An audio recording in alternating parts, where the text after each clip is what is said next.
వచ్చేసారా? రండి రండి, ఇవ్వండి. ఏం పెంచేవే వాడిని? వాడు నా కొడుకని చెప్పుకోవడానికే సిగ్గేస్తుంది. ఏమైందండి? ఏమైందా? దేశంగానే దేశంలో అష్ట కష్టాలు పడి 4 రూపాయలు సంపాదించి పంపిస్తే ఇదే నువ్వు చేసే నిర్వాకం. నేనేం తప్పు చేశానండి? ఏం తప్పు చేసావా? వాడిని కనడమే నువ్వు చేసిన పెద్ద తప్పు. వాడు వీధి రౌడీలో కత్తి పట్టుకుని రోడ్డు మీద తిరుగుతున్నాడే నీ పుత్రరత్నం. కన్న తండ్రిని నా మెడ మీద కత్తి పెట్టాడే. అంతేనా?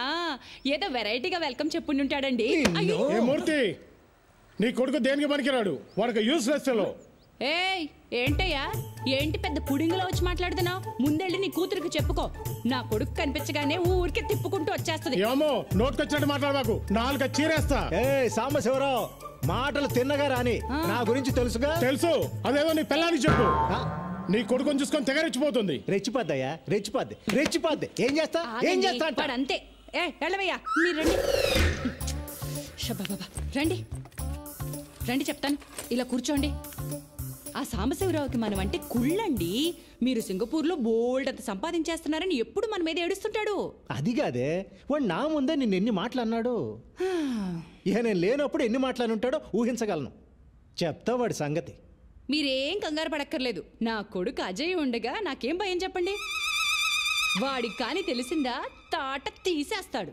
నేను నిన్ను కొట్టానని చెప్పు, నా తాట కూడా తీస్తాడేమో నీ కొడుకు. అబ్బబ్బా, ఎప్పుడు వాడిని ఏదో ఒకటి అంటూ ఉంటారు. మొన్నే ఆ మలయాళ జ్యోతిష్యుడి దగ్గరికి వెళ్ళొచ్చానండి.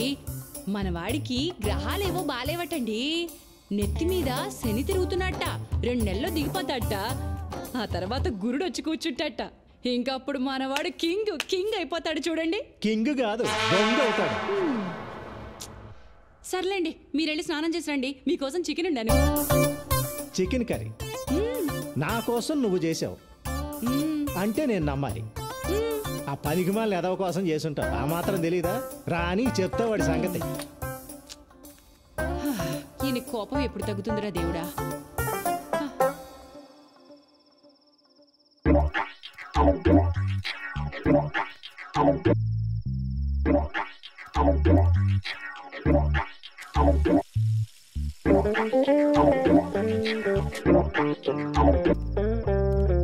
దీపు, రామ్మ, టైం అయింది. అమ్మ చికెన్ కర్రీ చేసింది, అదిరిపోద్ది. High chicken.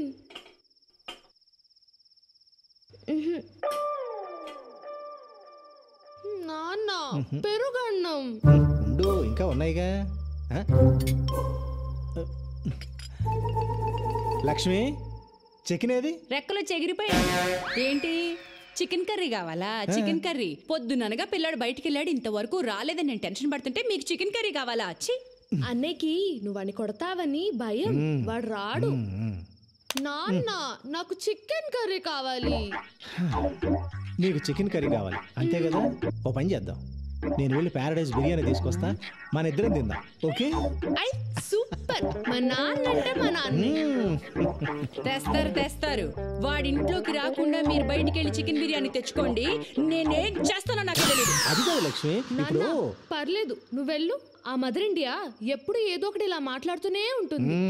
ఒక్కసారి బిర్యానీ కోసం అడుగు బయటికి పెట్టారో మళ్ళీ ఇంట్లోకి వచ్చేది లేదంతే. అది కాదు లక్ష్మి.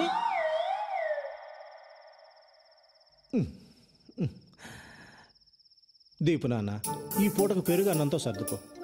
కావాలంటే రేపు తీసుకొస్తాను, సరేనా? అమ్మ చాలా కోపంగా ఉంది, అందుకని పెరుగు అన్నం తినేద్దామే. వద్దు, నాకు పెరుగన్నం వద్దు, నేను తినా. ప్లీజ్ నాన్న, ప్లీజ్.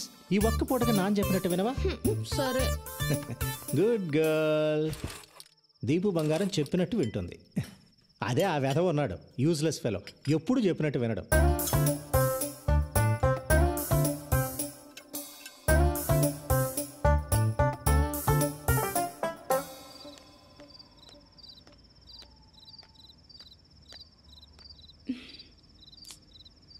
ఎంతసేపు అయిందో. అమ్మా, రేయ్, ఎక్కడికి వెళ్ళిపోయావరా? నాన్న లోపల గోల్ చేస్తున్నాడు. ఇంకా కోపంగా ఉన్నారా? రా. బాగా ఆకలేస్తుందమ్మా. ఆకలేస్తుందా నాన్న? వెనక నుంచి మెల్లగా చప్పుడు చేయకుండా రా. రా.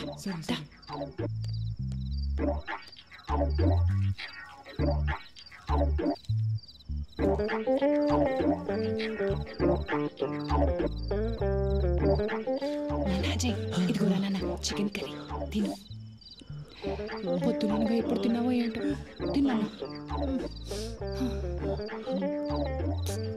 ఈయన గారి కోపం వల్ల కన్న కొడుకు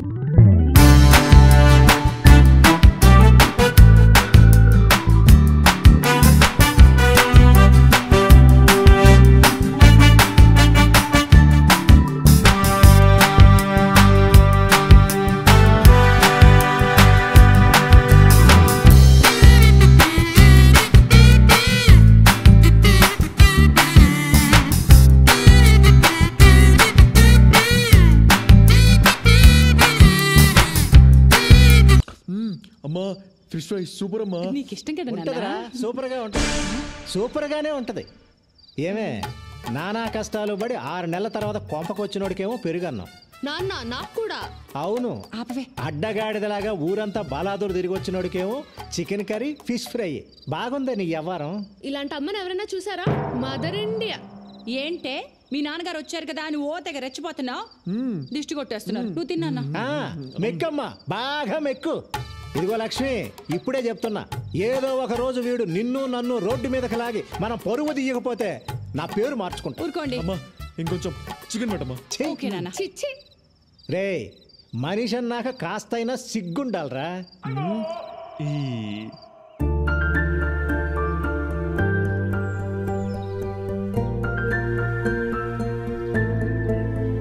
హాయ్ నందు.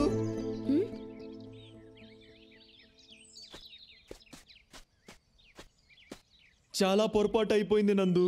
ఆ శ్యామ్గాడు స్వాతి అంటే ప్రాణం, సీరియస్ లవ్ అది ఇది అన్నాడు. ప్లీజ్ నీ అబద్ధాలు నీ ఫ్రెండ్స్ దగ్గర చెప్పుకో. లక్కీగా నువ్వు ఎలాంటి వాడివో ముందే తెలిసిపోయింది. అదేంటి నందు అలా మాట్లాడుతూ? ఫ్రెండ్స్కి హెల్ప్ చేయడం తప్ప? హెల్పా? దాన్ని ఎవడైనా హెల్ప్ అంటాడా? నువ్వెంత పెద్ద తప్పు చేసావో తెలిసే మాట్లాడుతున్నావా? 3 ఏళ్లలో స్వాతి మా అన్నయ్య కాబోయే వైఫ్. ఆమె ఫోటోనే మార్క్ చేసావు. అన్నయ్య ఎందుకో నిన్ను వదిలేశాడు, లేకపోతే చచ్చిపోయి ఉండేవాడివి. దయచేసి వెళ్ళిపో. నీ సంగతి ఏంటో తెలియదు కానీ నేను మాత్రం చాలా పెద్ద తప్పు చేశా. దయచేసి వెళ్ళిపో. అంటే మన మధ్యలో అంతేనా? ఇంకేం లేదా? ఏమీ లేదు, ఇంతే. Good bye.